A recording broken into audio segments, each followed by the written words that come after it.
जब शिवलिंग का निर्माण करें, शंकर के शिवलिंग को जब बनाए तो सबसे पहले कैसे बनाए, उस तक का विधान शिव महापुराण में और लिंग पुराण में कहा गया। महाराज कहा, क्यारे की मिट्टी हो, क्यारा मतलब समझिएगा, जिस मिट्टी पर कोई गंदगी ना करी गई हो, ऐसी जगह का कोई भाग मिट्टी का लाया जाए जहां कोई गंदगी ना करे। शिव महापुराण की कथा कहती है।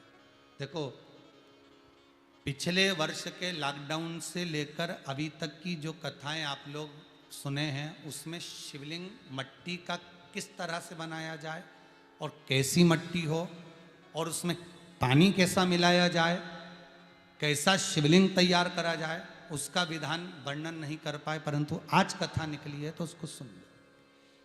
क्यारे की मिट्टी, क्यारे की मिट्टी मतलब जिस मिट्टी पर कोई गंदगी ना करी गई हो, ऐसी जगह की मिट्टी को लेकर जाए।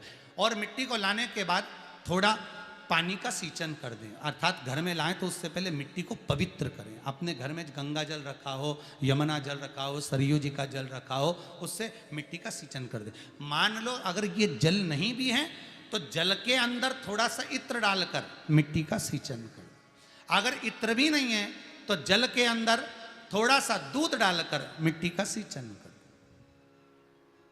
दूध भी नहीं है तो एक बेलपत्री जल के अंदर डालकर उस पानी का सींचन कर। बेलपत्र भी नहीं है, पीपल का पत्ता डालकर उसका सींचन कर दें। पर मिट्टी पर घर में लाते से ही, ये नहीं कि मिट्टी आज लाए और तुमको शिवलिंग कल बनाना है, तो मिट्टी अगर एक दिन पहले लाए हो, 2 दिन पहले लाए हो, 4 दिन पहले लाए हो, तो उसी दिन जल का सींचन होना चाहिए। ये नहीं कि जिस दिन बनाएंगे उस दिन सींचन होगा।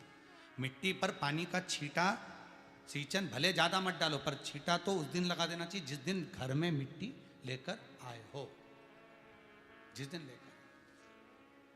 फिर भले तुम शिवलिंग 15 दिन बाद बनाओ, 8 दिन बाद बनाओ, 10 दिन बाद बनाओ, 3 दिन बाद बनाओ, पर उस समय पर मिट्टी का सींचन उस समय हो जाना चाहिए।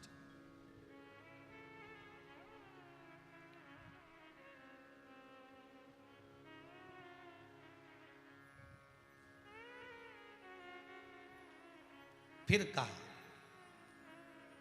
जिस दिन शिवलिंग का निर्माण करो उस दिन प्रातः में अगर आप शिवलिंग बना रहे हैं तो ब्रह्म मुहूर्त में मिट्टी को गला दो।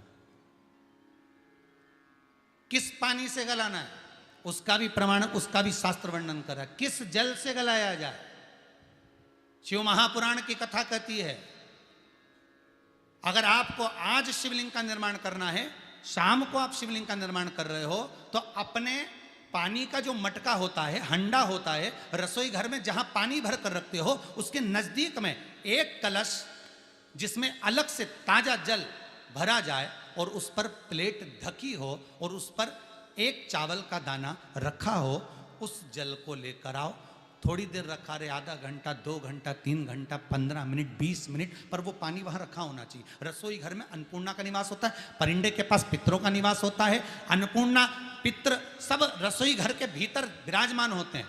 शास्त्र कहता है 33 कोटि देवता एक समय के लिए, एक क्षण के लिए हमारे रसोई घर में प्रवेश करते हैं। इसलिए रसोई घर को तुम पूरे घर को स्वच्छ रखो ना रखो, पूरे घर को तुम साफ रखो ना रखो, पर रसोई घर एकदम क्लीन होना चाहिए, साफ होना चाहिए, स्वच्छ होना चाहिए। आज के ज़माने में तो खैर गया, पर पहले जब मट्टी के चूल्हे होते थे, जब चूल्हा बंद होता था तो उसको गीला कर कर, गोबर को या पानी में उसको गीला कर कर, एक कपड़े को गीला कर कर पूरे चौके को, रसोई घर को पोंछा जाता था। मिट्टी का होता था वो, तो भी उसको पोता लगाते थे, पोंछते थे।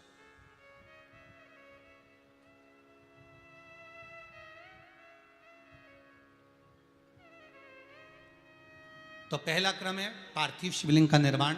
सावन के महीने में अगर आप शिवलिंग बनाते हैं, सोमवार को शिवलिंग बनाते हैं, तो नियम ध्यान रखिएगा महाराज, लिंग पुराण से है ये, इसका नियम ध्यान रखिए। क्या करना है, मिट्टी को लाना है, जल का छींटा देना, छींटा जरूर देना, घर में लेकर आए और जल का छींटा होना जरूरी है। 2 दिन तक, 3 दिन तक मिट्टी रखी हुई है और उसके बाद अगर आपने पानी का छींटा नहीं दिया है और आपने डायरेक्ट मिट्टी को गला दिया और उसके बाद बनाया, तो उसका कोई प्रमाण नहीं। जल का छींटा अवश्य। फिर उसको रख दें। 15 दिन बाद बनाओ, 4 दिन बाद बनाओ, 3 दिन बाद बनाओ, 2 दिन बाद बनाओ। शिवलिंग जब बनाओ तब उस मिट्टी को, जो कलश आपने रसोई घर में रखा है चावल का दाना रखकर प्लेट के ऊपर, अर्थात उस कलश का जल उस मिट्टी में थोड़ा सा डालिए। क्यों डाला जाता है उसका भी भाव वर्णन किया है। अब भविष्य पुराण, स्कंद पुराण और अग्नि पुराण, इन तीनों से ले लिया गया। वर्णन किया गया जब उस कलश का जल हम डालते हैं तो उस कलश में पितरों का भाव आ जाता है, अन्नपूर्णा का भाव आ जाता है, घर में लक्ष्मी का भाव आ जाता है, संपदा का भाव आ जाता है। पूरे 24 घंटे के अंदर एक क्षण के लिए रसोई घर में 33 कोटि देवता आते हैं, तो वो देवता का सारा भाव उस कलश के अंदर आ जाता है। और वो जल जब हम उस मिट्टी में मिलाते हैं तो गंगा, यमुना, सरयू, सरस्वती, ये 33 कोटि देवता में, तो इन सब का आनंद उस जल में आ जाता है। और वो जल जब हम मिट्टी में मिलाते हैं तो मिट्टी पवित्र हो जाती है, स्वयं कैलाश अधिपति को स्वीकार करने के लायक हो जाती है, निर्मित करने के लायक हो जाती है।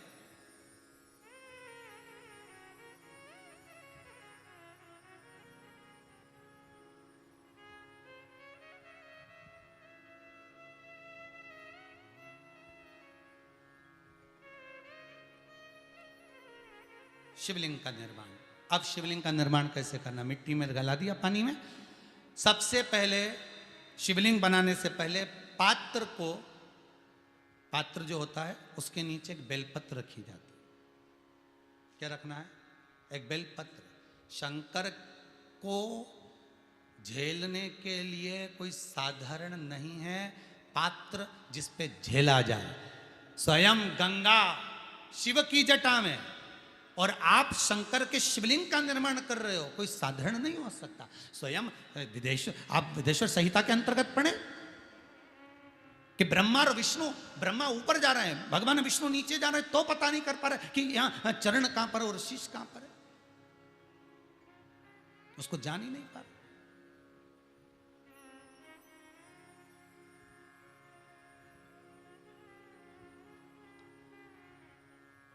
बस एक बेलपत्र, साधारण भाव में बेलपत्र भी सीधा भाग, और इस बेलपत्र की जो डंडी है वो उत्तर दिशा में रखना है थाली के अंतर्गत। जब आप शिवलिंग का निर्माण करें उत्तर, इसके ऊपर जो गलाई हुई मिट्टी है वो डाल दीजिए, और डालने के बाद सबसे पहले शिवलिंग का स्वरूप बनाना है। सबसे पहले नीचे की जलाधारी नहीं बनाना, क्या बनाना है? शिवलिंग का स्वरूप बनाना। बनाने के बाद उसी शिवलिंग के पास में और मिट्टी डाल लीजिए, फिर जलाधारी का निर्माण करें, फिर जलाधारी।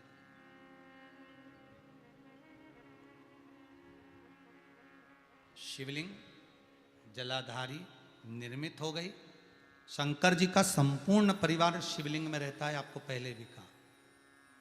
भगवान भूत अधिपति भूतेश्वर भगवान शिव का संपूर्ण परिवार शिवलिंग में, पहले भी कथा में कहा, आज फिर आपको वर्णन कर देते हैं। जैसे ये जलाधारी है गोल, ये चरण है, ये शिवलिंग है। ये जो गोल भाग है जहां पर भगवान शंकर का शिवलिंग रखा है, ये पार्वती जी का हस्त कमल है। जहां से पानी नीचे गिर रहा है, इसके राइट भाग में श्री गणेश जी का स्थान, लेफ्ट भाग में श्री कार्तिकेय जी का स्थान। बीच में जो एक मोटी सी लाइन होती है जलाधारी में, वो पार्वती जी के सुंदर पुत्री अशोक सुंदरी का स्थान।